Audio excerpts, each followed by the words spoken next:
ദേവനെ കൊണ്ടോ? ഞാൻ ഡെയിലി ഫീഡ് ചെയ്യുന്ന ആളൊന്നുമല്ല. കാരണം ഇവനെ ഡെയിലി കാണാറുമില്ല. കയ്യിൽ ബിസ്ക്കറ്റ് എന്തെങ്കിലും ഒരു ഫുഡ് കരുതിയിരിക്കും, കാണുന്നെങ്കിൽ ഇട്ട് കൊടുക്കും, അതാണ്. പക്ഷേ കാണുന്ന സമയത്ത് ഭക്ഷണം കഴിച്ചിട്ട് ഞാൻ വീട്ടിലെത്തുന്നത് വരെ എൻ്റെ ബാക്കിൽ നിന്ന് വരും. പാവം.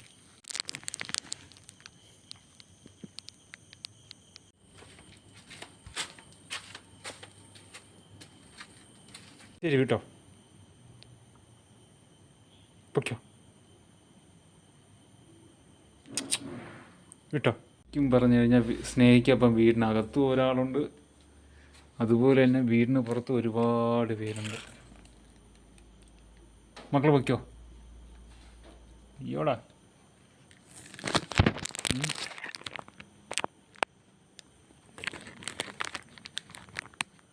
ഇട്ടോ, പൊയ്ക്കോ.